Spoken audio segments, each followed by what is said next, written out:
People wonder why I get stressed out when I do my videos sometimes. I just did this entire haircut step by step, and I forgot to hit the record button.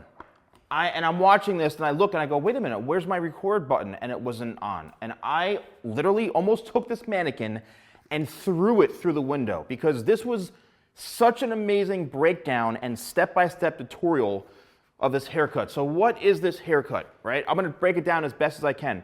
This is an 80s inspired, rock and roll haircut. A lot of people in 80s movies or 80s TV shows have had this, even some people in the 70s, but this is like what we call hair glam, or glam rock hair, and this could be worn on a male or a female, where you've got heavy fringe or heavy bangs in through here, right? And then everything else is layered.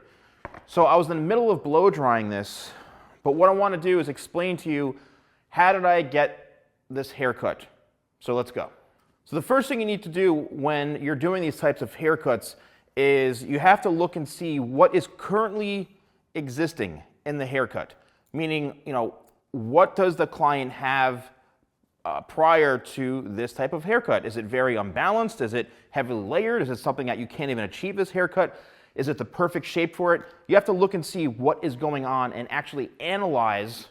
You have to analyze the haircut, right? Very, very, very important before you even start cutting. So then you can break down and troubleshoot, yes, I use the word troubleshoot, what you need to do to create the shape. So what I did in through here is I started right in the sides here, and I created my angle going down this way, and I overextended this part back here like that, and I cut everything because I wanted to maintain the length and the weight, but also connect this in through here, right? I wanted to create a connection going in through here. So I did that on both sides. Then I trimmed up the length because the length was a little bit stringy on the bottom because it wasn't cut. And then I went around and created my angle and created the perimeter in the very, very front. Every place that I cut hair, I made sure that I was standing right in front of where I needed to be, right? Very, very, very important. I wanted to make sure that I was standing so my body position was comfortable, and that I'd achieve the right type of length and look. So then, once that was done, I then had to connect and create layers throughout the back and the top. The whole thing is heavily layered. That's the key to this haircut. So how did I go about doing that? Is I took a horizontal section and I brought it straight up, and I realized something. I realized that, and this is very important when it comes to haircutting, is that you've got the front length and you've got this. One thing you don't ever want to do is cut this much shorter than the front here, especially when you're trying to have a heavily layered look with a very good flow. It's always best to leave this a bit longer so you can blend from shorter into longer and have a seamless flow. That's one of the biggest mistakes I see. So I created my guide, and then I took panels on the left side of the head and brought it straight up, and I cut, and then I took probably, I would say, 2 sections to 3 sections the most, where you're bringing the hair straight up this way and cutting it horizontally, right? Because what happens is you're removing weight by doing this, but at the same time, you don't want to make the bottom too stringy, because that could happen. It could happen if you remove too much weight. It's horrible. And I've actually seen that a lot. Everybody brings the hair straight up, and then the layers are so out of whack on the bottom, and the hair is so thin, it's because this is the technique that's done. So after you have this all connected and blended in throughout the top here, then you go in and you cut everything going from top to bottom this way vertically, because now you want to maintain the weight and the length on the bottom, and you just want to remove what's absolutely needed. When I say you want to maintain the weight, I mean that you want this to be a solid looking haircut. You want to have a good solid foundation like in a house.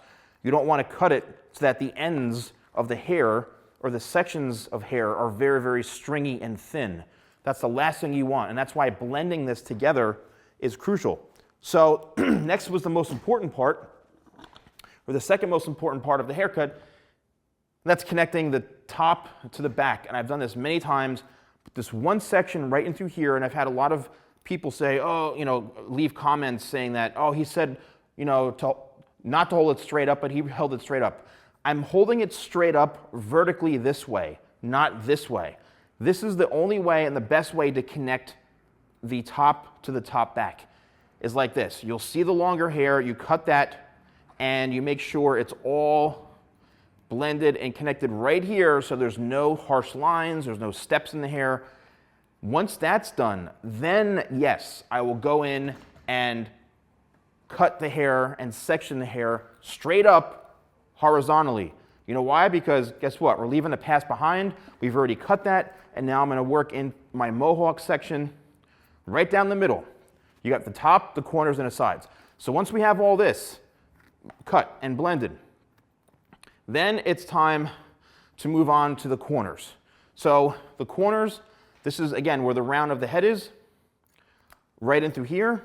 Then I like to extend this all the way down, and we're going to then cut and blend the corners into the bottom here. That's why when I cut this in the back, I bring everything straight back, because I want to maintain that weight so I can take it off when I need to, instead of, you know, cutting it and making it too thin. Then I'll create a big massive hole and the hair won't look right. So here I'm really just following the head shape and making a perfect balance between the top and the sides and the back. And as you can see in through here, it's got a great flow to it. So now the same thing on the other side. And if you're a stylist, you want to make sure that you can have the client facing you, because this is really good for your back. I see a lot of times where stylists, you know, when they're cutting this, they'll reach over the other side, and all that's doing is it's causing pain. I had a back injury a couple years ago, and I never had the surgery because it's too much of a risk, but I still have back pain. So I got to make sure that I'm very, very balanced, right? And my posture is really good when it comes to cutting hair. So now the last part of this, which is on the top, is you want to make sure that, and this is the last most important piece, right? You bring everything straight up, right down the middle. Again, think of this as like a mohawk, and you look for inconsistencies, right? It's great if you comb this up and there's nothing there that needs to be cut, but at the same time, this is the best way to check, to make sure that the entire haircut is balanced and blended. And this will be the time, even for myself, where you may find some things that need to be adjusted, right? It's very, very crucial for this type of haircut to go back.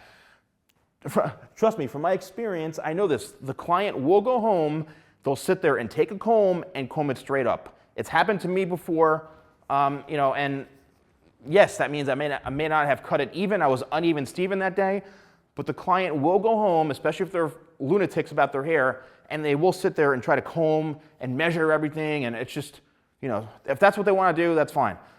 So just be prepared, and that's why it's better to go back in. So when it was wet, I used Tidal Wave. I used about 5 or 6 spritzes just throughout the top layer. You don't want to use too much sea salt spray because it'll end up making the hair a bit chalky. All right, so then I started blow drying the hair, and as you can see, we're getting that look where it's heavier in throughout the front here, the heavy fringe, and then blended into the back. So let's finish this up, and I'll show you the end result.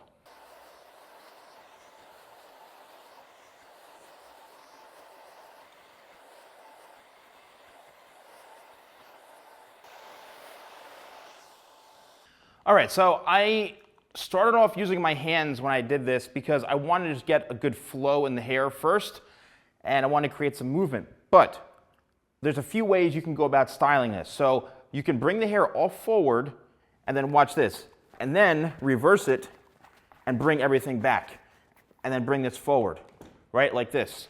So what you're doing now is you're opening up, and you're actually melting in those layers together, right? You're really just putting the icing on the cake and bringing everything together that you just cut. Now for the front, you can do one of two things, right? You can do one of two things. And to get that volume, it's from the blow dry. I did use a round brush, but also you can go in and scrunch from the base here, right? Just like that, to get that fullness, right? It's just go in with your hands at the scalp and just kind of pull the hair out and make sure you're just creating good balance throughout the entire thing like this. Now, the front, you can have it brushed back. There's a lot of times where you'll see men or, a male or female, they brush it back, and look at these little kind of soft baby bangs in through here, right? Soft kind of bangs, that's simply because the hair is the perfect length where you can brush it back and then just these little pieces come down. This was a very, very popular look in the 80s, right? And still, if you're somebody who wears your hair like that, then good for you.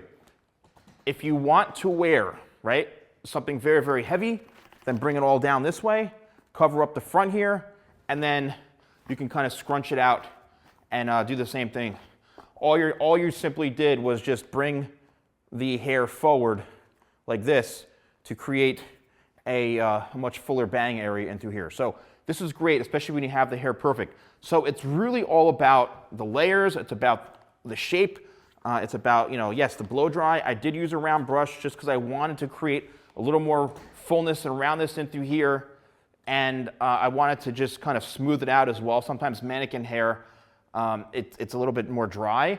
And here we have, as you can see, in the head shape, right, it flows perfectly down, follows the head shape nicely, and you could also get a lot of volume and lift into here if you wanted to. No problem. See that? Here we go. You can use a little hairspray if you want, and I think this came out awesome. I'm really so pissed off that I forgot to hit the record button. This is what quarantine does, all right? You start to lose your mind.